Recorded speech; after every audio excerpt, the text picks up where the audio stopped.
You know, on the first Friday of every single month, the US government drops this report that can literally move markets and totally shape political debates. But what if it could also give you a sneak peek into the future of your own career?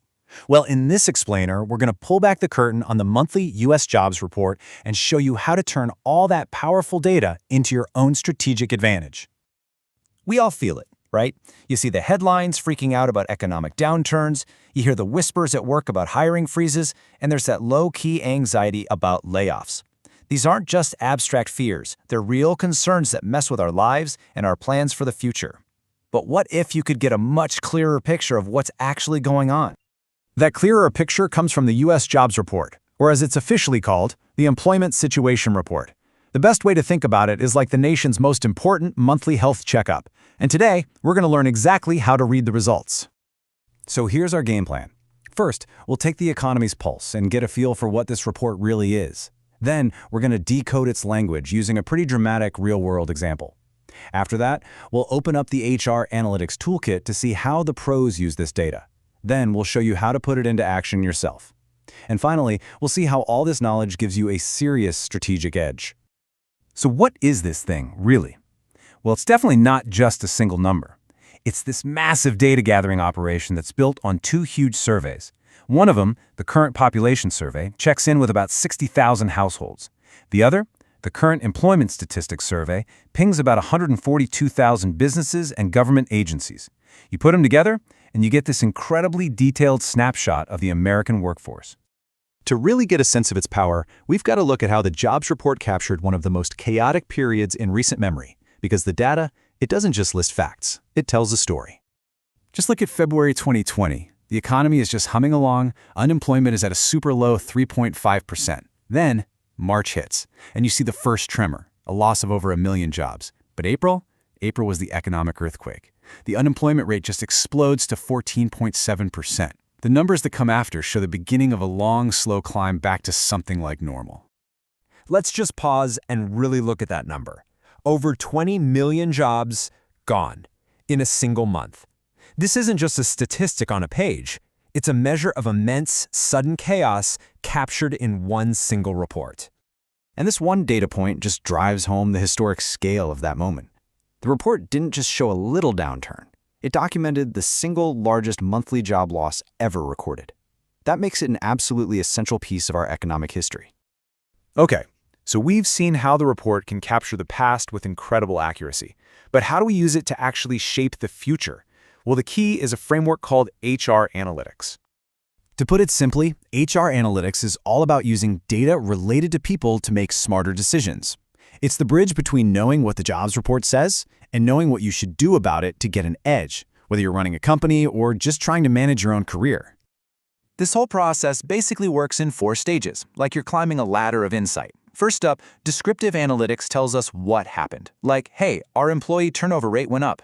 Then, diagnostic analytics digs a little deeper to figure out why. Maybe it's because our pay is too low. Next, predictive analytics tries to forecast what's going to happen, like figuring out our hiring needs for the next quarter. And then right at the top, you have prescriptive analytics, which tells you what you should do, like, say, creating a whole new strategy to keep your best people from leaving.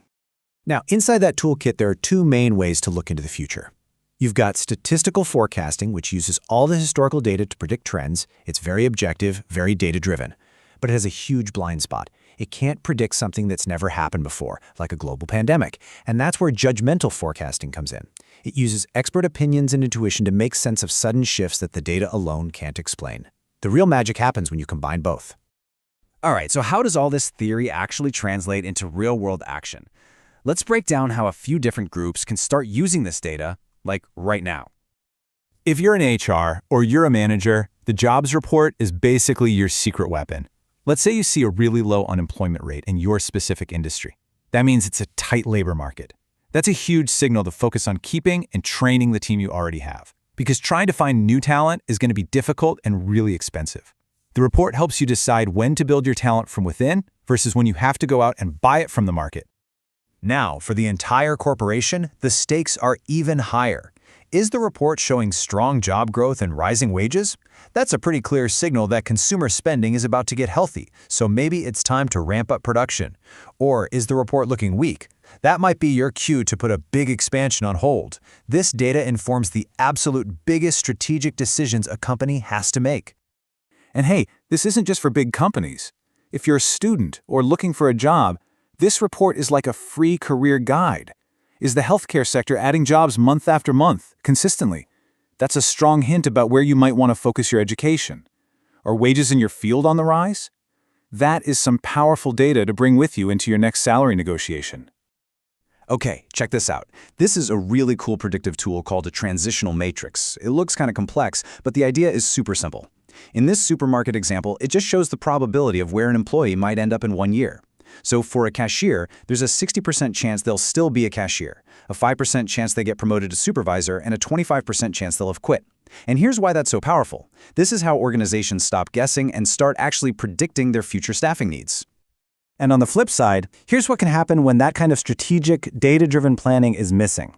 A report on recent layoffs at a government agency said the plan was executed abruptly, with little regard for standard human resources practices. It's a textbook example of the kind of chaos that happens when major workforce decisions aren't guided by careful planning.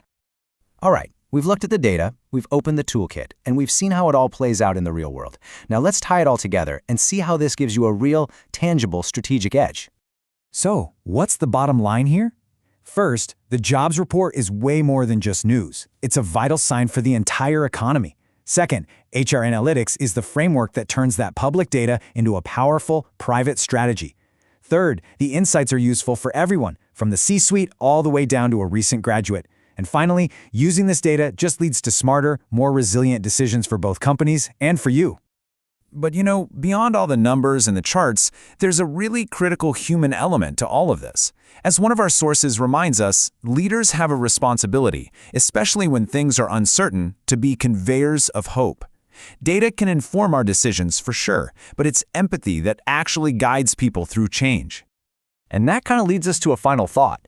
We know that AI is getting scary good at analyzing this kind of data, spotting trends that we might miss. So, the big question for all of us is, what's the uniquely human role that's left? As the data gets smarter, where does our judgment, our intuition, and our empathy matter most in the future of work?